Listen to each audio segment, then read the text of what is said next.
Hello and السلام علیکم، میں ہوں اعزاز سید عمر چیمہ کے ہمراہ پروگرام ٹاک شاک کے لیے۔ آج کے ٹاک شاک میں ہم 3 موضوعات پر گفتگو کریں گے۔ سب سے پہلے ہم بات کریں گے پاکستان تحریک انصاف کی نئی اسٹریٹجی پر، ان کے نئے چیئرمین پر، نئے چہرے پر، جناب گوہر خان، بیرسٹر گوہر خان کون ہیں، ان کے بارے میں تھوڑی سی بات چیت کریں گے۔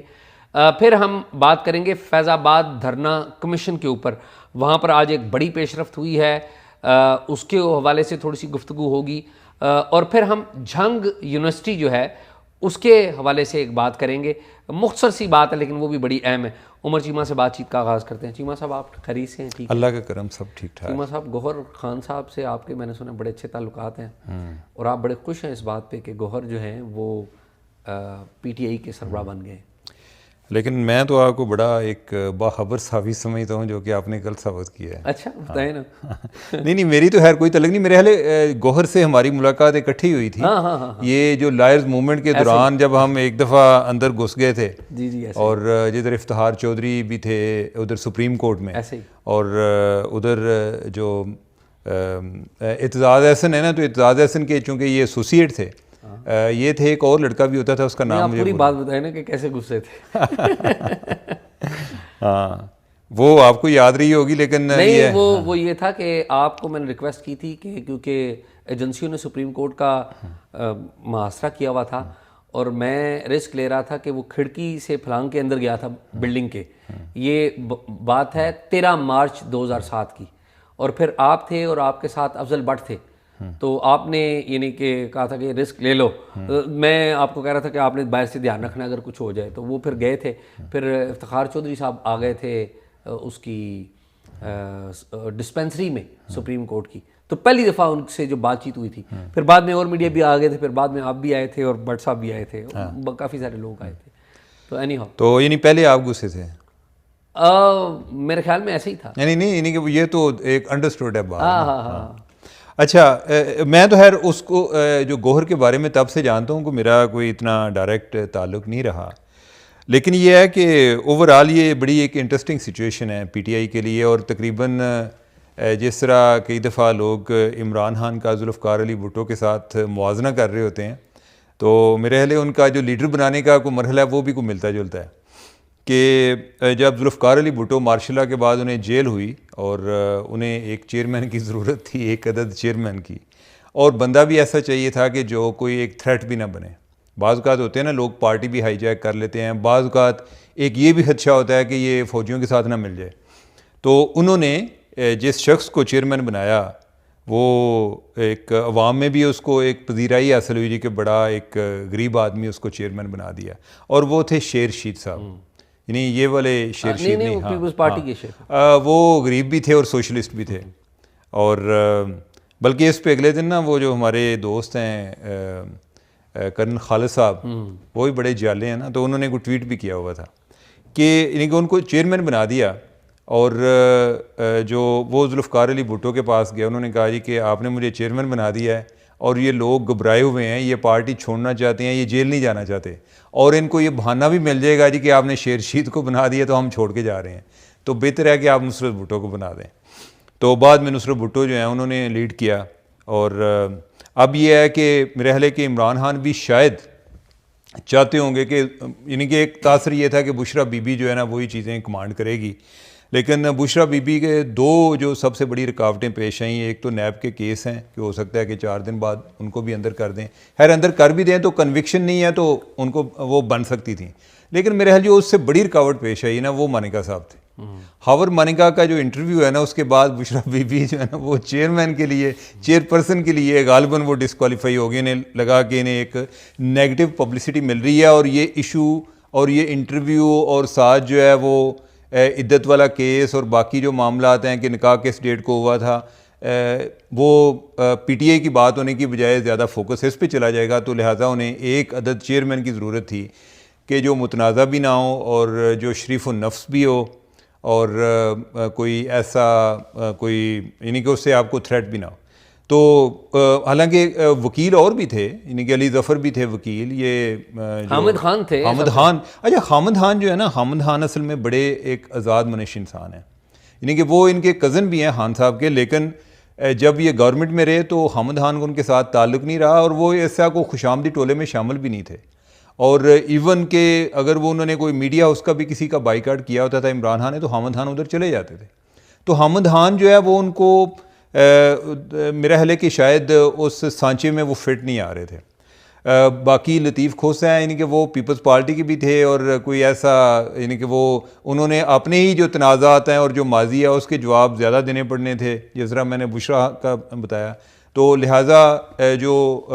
گوہر ہیں وہ ان کی ایک چوائس بنے. اب یہ ہے اچھا ایک نا انٹرسٹنگ بات ہے اس میں کہ جس وقت ابھی یہ باتیں ہو رہی تھیں کہ کون چیئرمین بنے گا، پارٹی کا چیئرمین کس کو نامزد کیا جائے گا، اس وقت یہ لاہوری گروپ ہے نا پی ٹی آئی کے اندر، مثال کے طور پہ حامد خان ہو گئے، خیر حامد خان تو اتنے ایکٹیو نہیں تھے اس حوالے سے، لطیف کھوسہ ہو گئے، علی ظفر ہو گئے، یہ لاہور سے ان کا تعلق ہے نا، تو یہی تاثر دے رہے تھے کہ somebody فرام پنجاب، ٹھیک ہے، یہ تاثر یہ دے رہے تھے. اور شیر افضل مروت گوہر علی خان کو زیادہ بات نہیں کرتے، اور ان کے ساتھ جو پشتون یا خیبر پختونخوا کے لوگ تھے وہ یہ تاثر دے رہے تھے کہ somebody فرام خیبر پختونخوا. تو یہ ایک عجیب و غریب ایک کشمکش تھی. تو گوہر کا جب نام آیا تو یہ جو لاہور سے جو علی ظفر صاحب ہیں، nice man, Ali Zafar is very good man otherwise, تو یا لطیف کھوسہ، سب سے بڑی امبیرسمنٹ تو لطیف کھوسہ صاحب کی تھی کہ انہوں نے آ کے بڑے عجیب و غریب بیان دیے، اور اس کے بعد آ کے نامینیشن جو ہو گئی وہ گوہر کی ہو گئی. تو گوہر جو ہیں وہ میرے خیال میں خان صاحب کی چوائس ہے، and otherwise a very good person. میں 2007 سے آنورڈ ان سے انٹریکشن کرتا رہا ہوں، بلکہ ابھی پچھلے دنوں ایک میں ریسٹورنٹ میں سلمان مسعود ہیں ہمارے دوست، کامن ہی دوست ہیں،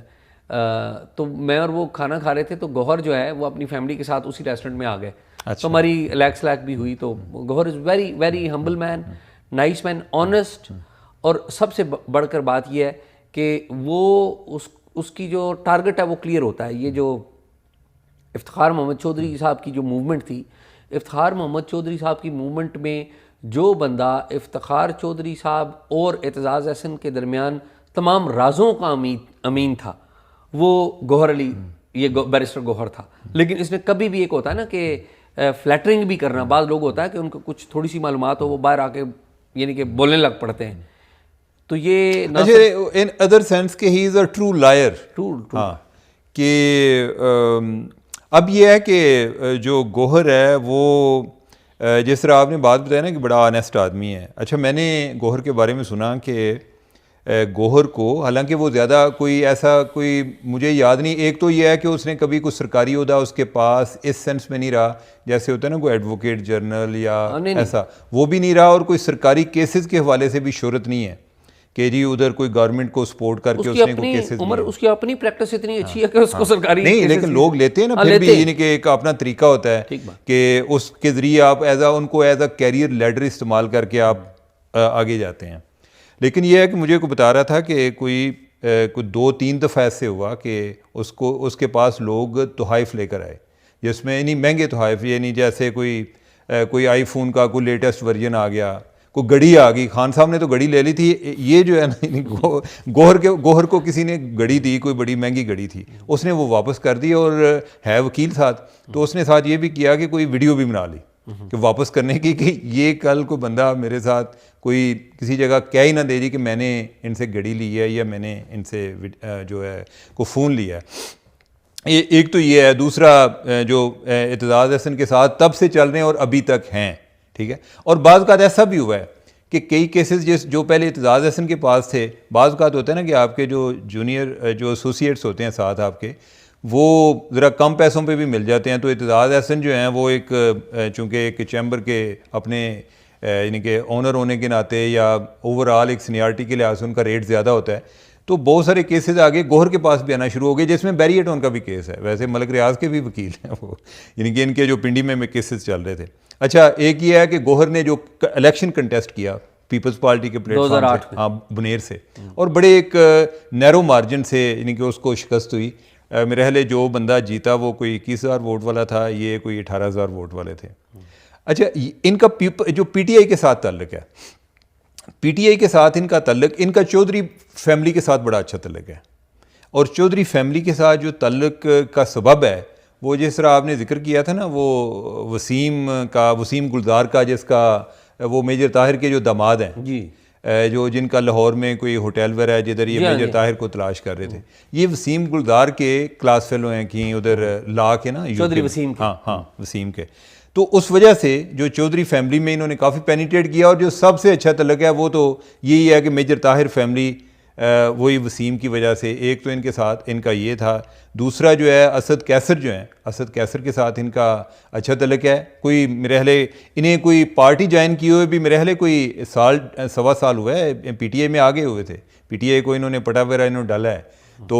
اب ادھر تھے، اور اب یہ ہے کہ ان کی ضرورت بھی پیش آ گئی. یہ جو آپ نے پٹا ڈالنے والی بات کی، یہ دیکھیں بڑی پی ٹی آئی والا نہیں، دیکھیں پی ٹی آئی کا جو پٹا ہے یعنی کہ وہ کیا کہتے ہیں اس کو، چادر بھی نہیں نا کہہ سکتے. آپ وہ کہہ سکتے ہیں کہ اس کا جو اسکارف ہے، نہیں اسکارف ہے نہیں نا،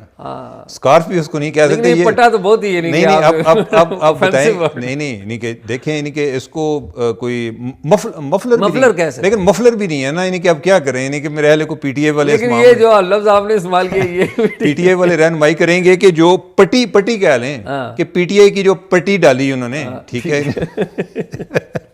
تو یہ ہے کہ اگر عمران خان جو ہے نا وہ نام کے صادق اور امین ہے نا، تو آپ سمجھیں کہ گوہر جو ہے نا وہ کام کا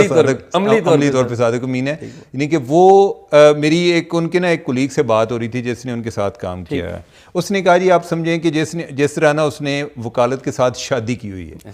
کہ وہ آل دا ٹائم، یعنی کہ وہ جو ہے نا 24 آور لائر ہے، یعنی کہ وہ لائر دوسرے والا نہیں، وکیل جو ہے. تو ایز اے پروفیشنلی وہ بہت ساؤنڈ آدمی ہے. اب اور جو اس طرح کی سچویشن ہے، یعنی کہ ہم نے جس طرح بتایا کہ اوورال بہت اچھی شہرت کے ہیں، اور جس طرح کہ عمران کو کوئی تحفظات ہو سکتے ہیں وہ بھی گوہر میں وہ پوٹینشیل نہیں ہے اس طرح کا نکلنے کا کہ اس طرف نکل جائیں، تو لہٰذا ایک ہی از اے گڈ چوائس. اور کوئی ایسی فیملی بھی کوئی یہ ہوتا ہے نا کہ کوئی بڑی کوئی پولیٹیکل بیک گراؤنڈ ہو، کوئی پولیٹیکل بیک گراؤنڈ نہیں ہے کہ یہ کسی کا باپ دادا کوئی پالیٹکس میں رہا ہو، ایسا کوئی نہیں ہے. اور بائی دا وے کسی ٹائم وہ ایئر فورس میں جانا چاہتے تھے، اور بلکہ کوئی جی ڈی پائلٹ کے لیے ان کا کوئی ہو گیا، اور بعد میں کوئی ان کا کوئی نظر کا ایشو آیا، تو اس کے بعد یہ وکالت میں آئے. اگر وکالت میں نہ آتے تو اس ٹائم وہ چیئر پرسن نہ بنتے. تو اوورال بعض کا جو حادثات ہوتے ہیں وہ ایک وہ جس طرح کہتے ہیں نا رب کے ہر کام میں بہتری ہوتی ہے، تو کافی یعنی کہ overall Gauhar he is a good guy, یعنی کہ میں تو یہ کہہ سکتا ہوں. یعنی میں عمر آپ کو بتاؤں کہ 2007 آنورڈ گوہر سے نہ کہیں رابطہ رہا، کہیں نہ کہیں انٹریکشن رہا، لیکن میرے لیے جو سب سے حیران کن بات یہ ہوتی تھی کہ یہ G6 میں چودھری اعزاز احسن کا گھر ہے، تو وہاں پہ اکثر چودھری صاحب سے کسی زمانے میں ملاقات رہی جب وہ یہاں پر آتے تھے. تو ہوتا یہ تھا کہ جو امپارٹنٹ کیسز تھے تو ہمیں پتہ تھا کہ چودھری اعزاز احسن صاحب نہ بھی ہونا تو گوہر از اے مین جسے سب کچھ پتہ ہے. تو کئی دفعہ اس طرح بھی ہوا کہ رات کو ہم 11:30 10 بجے آنورڈ گئے تو دروازہ کھلا ہے اور گوہر وہاں پر کام کر رہے ہیں، ان کے گھر چودھری صاحب کے گھر میں ہی ان کا چیمبر تھا، تو چیمبر ہے ابھی بھی بہرحال میں. تو یہ یعنی کہ ورکولک یہ اس طرح ہے کہ جیسے کسی ٹائم ایک ہماری سپریم کورٹ کو ہیروں کی تلاش تھی نا جی آئی ٹی میں، ٹھیک ہے، اب عمران خان کو ایک ہیرا چاہیے تھا، وہ گوہر کی شکل میں وہ ہیرا مل گیا. تو چلیں خیر بڑا اچھا ہے. تو آگے آج آپ درنا کے حوالے سے بھی آپ نے کافی کوریج کی ہے، تو اس کے بارے میں اگر کوئی بتائیں. اچھا عمر دھرنا سے پہلے نا میں ایک ذکر کرنا چاہتا ہوں کیونکہ وہ آخری پورشن ہوگا، وہ ہے جھنگ یونیورسٹی کا. آپ کو پتہ ہے سال 2019 میں جھنگ یونیورسٹی جو ہے وہ اناؤنس کی گئی تھی پی ٹی آئی کے دور حکومت میں، اور جھنگ یونیورسٹی اب باقاعدہ ایک یونیورسٹی بن گئی ہے. وہاں پر ویمن یونیورسٹی کا ایک ایکچولی کیمپس تھا جس کو انہوں نے بعد میں چینج کر دیا تھا جھنگ یونیورسٹی میں. جھنگ یونیورسٹی میں بعض انتظامی اسامیاں ہیں، مثال کے طور پہ اسسٹنٹ کنٹرولر ایگزامینیشنز کی 2 کے قریب وہ ہیں، پھر اسسٹنٹ رجسٹرار وہاں پر ہیں، وہ 2 اسامیاں ہیں، وہ خالی ہیں. ایکچولی وہ خالی نہیں ہے، معاملہ یہ ہوا وہاں پر امتحان ہوا، ایگزام ہوا، انٹرویو ہوئے، لوگ سلیکٹ ہو گئے، یعنی کہ میرٹ کے اوپر لوگوں کو سلیکٹ کر لیا گیا. لیکن ادھر اس دوران میں نو کانفیڈنس ہو گئی. پنجاب میں آپ کو پتہ ہے وہاں پر حمزہ بن گئے، چیف منسٹر بن گئے، تو گورنمنٹ کی تبدیلی کے باعث وہ جو پروسیس تھا ان انرولمنٹس کا وہ رک گیا. اب وہ پروسیس آپ دیکھیے کہ کب سے رکا ہوا ہے، 2022 سے آنورڈ رکا ہوا ہے. 2022 سے آج اب ہم 2024 کے سر پہ بیٹھے ہوئے ہیں، وہ لوگ اسی طرح دھکے کھا رہے ہیں، اور جو یونیورسٹی ہے وہ بھی انتظامی طور پہ آگے نہیں بڑھ رہی. اب جو یونیورسٹی کا جو وائس چانسلر ہوتا ہے پنجاب میں، وہ گورنر پنجاب ہوتا ہے. گورنر پنجاب جو ہے موجودہ، ان کے سامنے بھی اس کی ہیرنگ ہوئی ہے، اور گورنر پنجاب کے آفس میں اب وہ ساری چیزیں پڑی ہوئی ہیں، اور وہ جو لوگ ہیں وہ انتظار کر رہے ہیں. جون ہے اور جون کے مہینے میں آخری ہیرنگ ہوئی تھی. تو سیاستدان اپنی نوکری کے چکر میں عوام جو ہے وہ اپنے پریشان بیٹھے. تو چلیں میرے خیال گورنر پنجاب صاحب بھی ہمارا پروگرام تو دیکھ ہی رہے ہوں گے، تو ہاں بالکل، آئی ٹرسٹ کہ وہ اس معاملے کو فوری جو ہے حل کریں. تو آگے دھرنے کی طرف آئیں. دھرنے کی طرف سے آپ کو پتہ ہے عمر، ہم نے شروع میں بھی جب یہ دھرنا کمیشن قائم ہوا تھا اس کے اوپر بات کی تھی، تو ڈاکٹر اختر علی شاہ اس کی دھرنا کمیشن کی ڈاکٹر ہیں وہ؟ جی ڈاکٹر پی ایچ ڈی کی ہے انہوں نے. کس چیز میں؟ تو انہوں نے کانفلکٹ سٹڈیز میں کوئی سبجیکٹ ہے اس کے اوپر کی ہے. تو ڈاکٹر اختر علی شاہ جو ہیں ان کی سربراہی میں یہ کمیشن چل رہا ہے. طاہر عالم بھی اس کے ممبر تھے. آپ کو پتہ ہے طاہر عالم صاحب جو ہیں وہ اب والدہ کی وجہ سے وہ نہیں شریک ہو پا رہے. تاہم جو اختر علی شاہ ہیں انہوں نے اپنی پروسیس جو ہے وہ شروع کر دیا ہوا ہے. اس سے پہلے انہوں نے پنڈی اسلام آباد کی جو انتظامیہ ہیں ان کے اسٹیٹمنٹس لیے ہیں. پھر شاہد خاقان عباسی صاحب کا انہوں نے اسٹیٹمنٹ لیا ہے ایک دن پہلے. آج احسن اقبال صاحب کا جو ہے اسٹیٹمنٹ ہوا ہے. شاہد خاقان عباسی صاحب سے بھی کوئی انفارمل ان کی بات چیت ہوئی ہے، اور احسن اقبال صاحب سے بھی کوشچنیئرز دونوں کو دے دیے گئے ہیں تاکہ کوئی جو بھی بات ہو وہ ریکارڈ کے اوپر ہو. لیکن احسن اقبال صاحب آج جب وہ کمیشن سے انٹرویو دے کے 2-3 گھنٹے رہے، 2-2.5 گھنٹے رہے نکلے، تو میری نا ان سے گفتگو ہوئی. تو ان کی جو باتیں ہیں نا ان سے ایک بات کلیئر ہو گئی. شاید خاقان عباسی صاحب سے بھی میری ملاقات ہوئی تھی جب یہ انہوں نے بیان ریکارڈ کرایا تھا، اور احسن اقبال صاحب سے بھی بات ہوئی. تو جو بات ہم نے شروع میں ڈسکس کی تھی کہ یہ معاملہ اس وقت تک نہیں پہنچے گا جس وقت تک کوئی بندہ نام نہیں لے گا، یعنی کہ یہ معاملہ ایٹ دی اینڈ اسی جگہ پہ جا کے پہنچ جائے گا کہ جی حکومت نے ذمہ داری سونپی تھی، اور ہم یعنی کہ اس کے اوپر جو نام لیا جاتا ہے فیض حمید صاحب کا یا اس وقت فوج کا یا فوج کے اس وقت کے سربراہ کا، تو وہ ایٹ دی اینڈ ان کو کچھ نہیں کہا جائے گا. ہوا بھی یہی ہے. شاید خاقان عباسی صاحب سے میری بات ہوئی تو انہوں نے کہا جی وہ اس وقت حکومت کا فیصلہ تھا کہ ان سے مذاکرات کریں،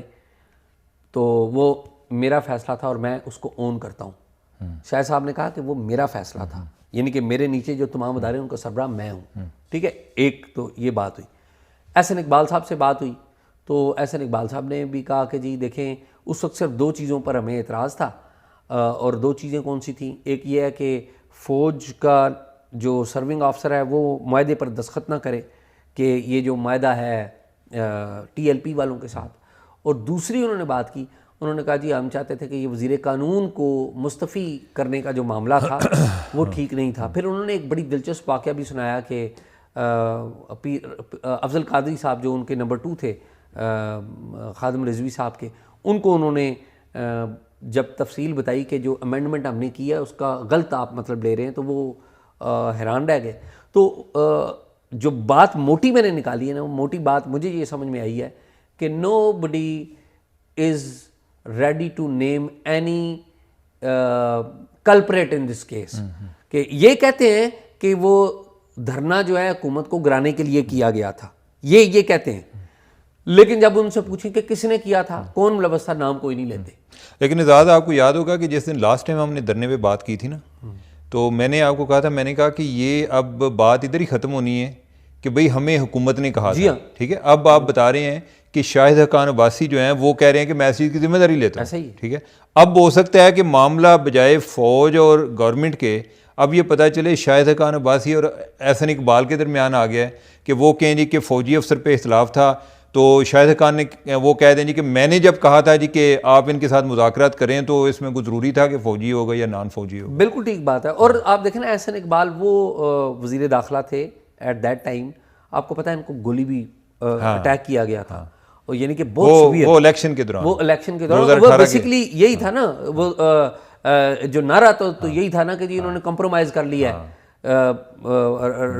یہ ابرار الحق نے بڑے ادھر لوگوں کو اس معاملے میں کافی مس گائیڈ اور کیا. ابرار الحق نے جو چیمہ صاحب بیانات دیے تھے بہت افسوسناک، اور وہ میں سمجھتا ہوں کہ ابرار الحق کی جو جسے کہتے ہیں نا کہ مجھے اس دن پتہ لگا کہ ابرار الحق جو ہے اپنے ذاتی مفاد کے لیے کسی مخالف کے خلاف کتنا گر سکتا ہے. اور میری نظر میں ابرار صاحب کی جو ہے ویری گڈ سنگر, لیکن اس دن مجھے پتہ لگا کہ انسانی رویے ان کے کوئی اتنے اچھے نہیں ہیں. لیکن چیمہ صاحب میرے خیال میں زیادہ بہتر یہ ہے کہ وہ جو گفتگو ہوئی ہے وہ بڑی لاؤڈ گفتگو ہے. آپ دیکھیں کہ احسن صاحب جو ہیں رسپیکٹیبل پالیٹیشین, ظاہر ہے ان کا ایک پولیٹیکل کیریئر بھی ہے, تو ہم تو چوکے چھکے مارتے ہیں, وہ چوکے چھکے نہیں مار رہے, لیکن وہ کسی کا نام بھی نہیں رہے. تو میرے خیال میں وہ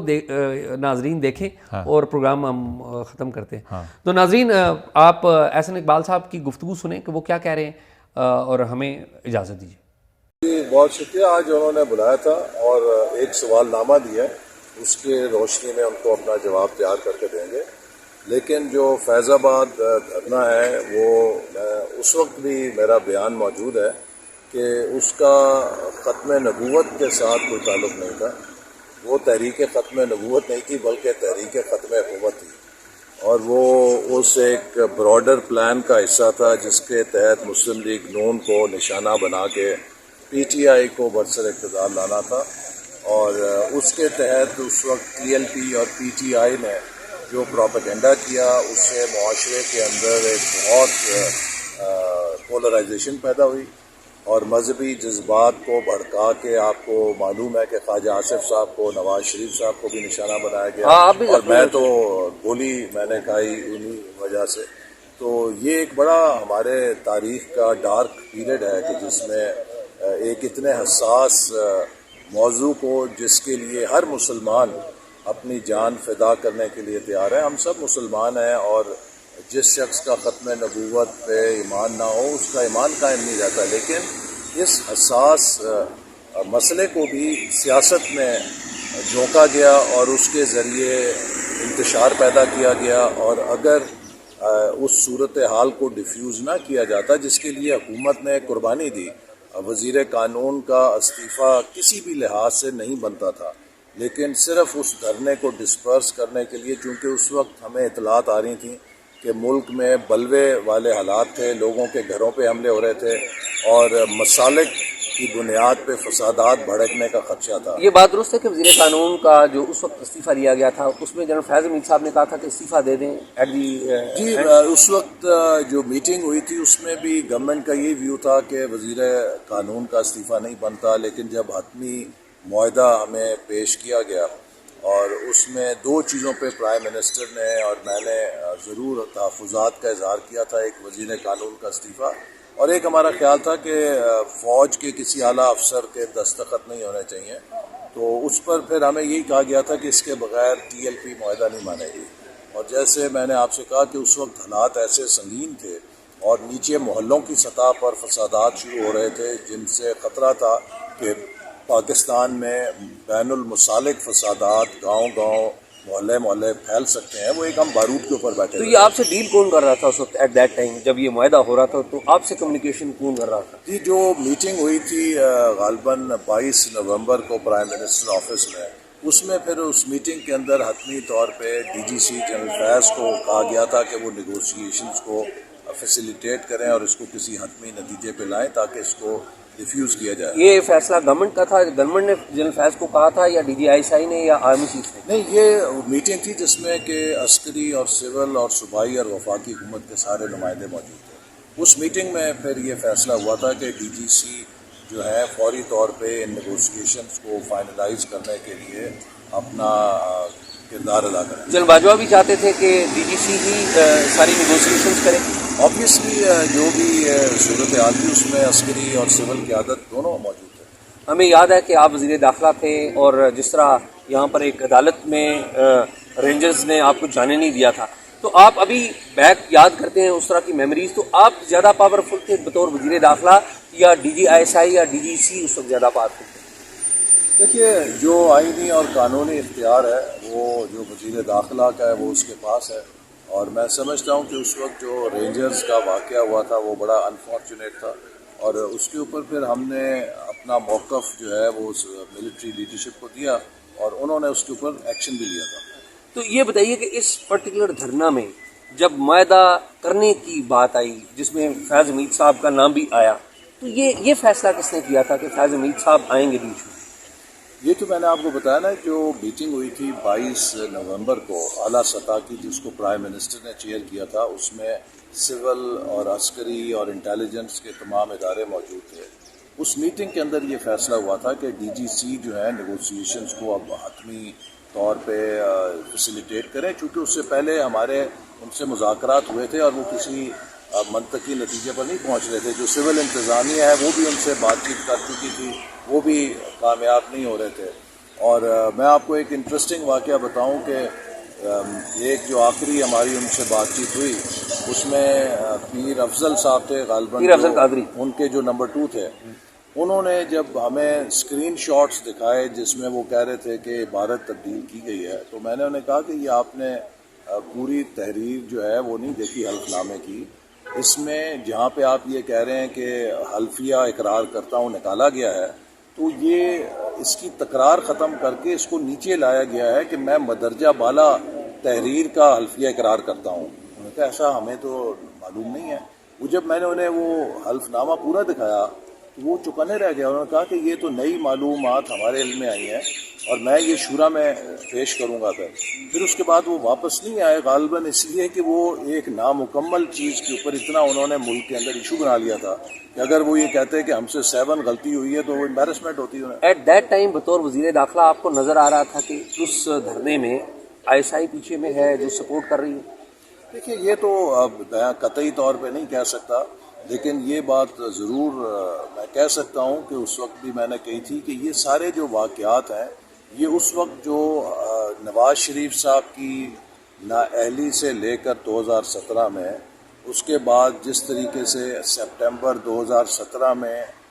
بائی الیکشن کے اندر ٹی ایل پی اور ملی مسلم لیگ کو کھڑا کیا گیا، پھر یہ دھرنا ہوا اور اس کے بعد پھر مسلم لیگ نون نشانہ بنے، تو یہ اسی ایک پورے عمل کا حصہ تھا جو مسلم لیگ نون کی حکومت کو ختم کرنے کا تھا. اس وقت آئی بی نے ایک رپورٹ فرنش کی تھی جس میں انہوں نے نامینیٹ کیا تھا کہ اس میں آئی ایس آئی کے ایلیمنٹس ہیں. وہ رپورٹ آپ کے پاس بھی آئی تھی؟ اس کے اوپر آپ میرے علم میں نہیں ہے، میرے پاس نہیں ہے ایسی رپورٹ.